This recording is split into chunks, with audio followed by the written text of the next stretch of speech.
وَمَن يَعْمَلْ مِثْقَالَ ذَرَّةٍ شَرًّا يَرَهُ، جس نے ذرہ برابر بھی نیکی کی ہوگی اللہ اس کو بھی دکھلا دے گا، اور جس نے ذرہ برابر برائی کا کام کیا ہوگا اللہ اس کو بھی دکھلا دے گا۔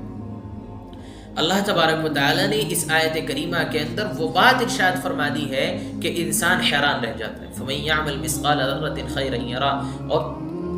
ذرے کا معنی ایسا آتا ہے بہت ہلکی سے باریک چیز، اللہ تبارک و تعالیٰ اس کو بھی ظاہر کر دے گا کہ تم نے فلاں وقت میں فلاں کام اچھائی کا کیا تھا اور فلاں وقت میں تم نے فلاں کام برائی کا کیا تھا۔ تو فَمَن يَعْمَلْ مِثْقَالَ ذَرَّةٍ خَيْرًا يَرَهُ وَمَن يَعْمَلْ مِثْقَالَ ذَرَّةٍ شَرًّا يَرَهُ، اللہ تبارک و تعالیٰ چھوٹی چھوٹی چیز کو بھی ظاہر کر دے گا۔ اسی وجہ سے مومن بندے کو کسی بھی موقع پر اگر ثواب کمانے کا موقع مل رہا ہے تو اس کو کمانا نہیں چاہیے۔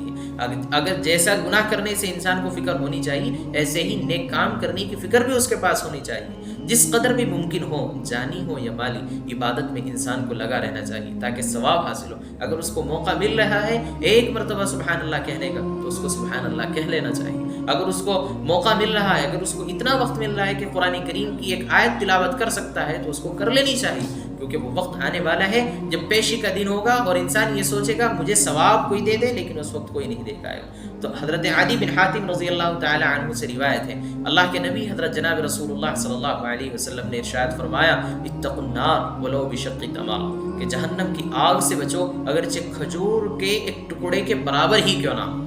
جہنم کی آگ سے بچو اگرچہ ایک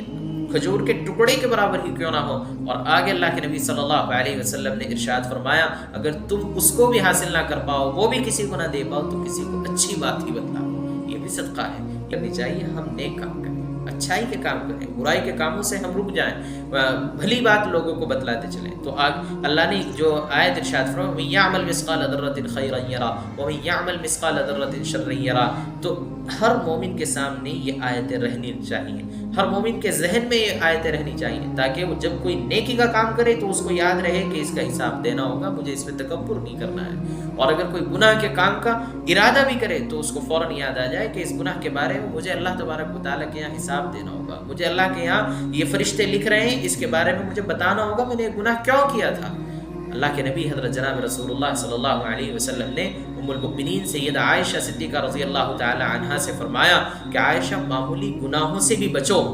پرہیزگاری اختیار کرو، کیونکہ اللہ تبارک و تعالیٰ کے یہاں ان کا بھی حساب ہونا۔ چھوٹی چھوٹی سی باتیں، آج تو ہر ایک انسان گناہوں کے اندر گھرا ہوا ہے، نفسانی خواہشات کے تابع غلام بن چکا ہے نفس کا، اور پھر انسان چاہتا ہے کہ میں نیکی کام کروں، بالکل نہیں کر سکتا۔ تو اپنے آپ کو ڈھالو نیکی کی طرف، اپنے آپ کو لاؤ اس طرف کہ ہماری جو قطار لگے، ہم اس وقت اس قطار میں شامل ہوں جو قطار جنت میں جانے والی ہو، ہم اس صف میں شامل ہوں جو صف جو ہے جنت کی طرف لے جانے والی ہو، ہم ان لوگوں میں شامل ہوں جو لوگ نیکیوں کا حکم دیتے ہوں اور برائیوں سے رکتے ہوں، ہم ان لوگوں میں شامل ہوں جو تقوی اختیار کرتے ہوں اور گناہوں سے بچتے ہوں۔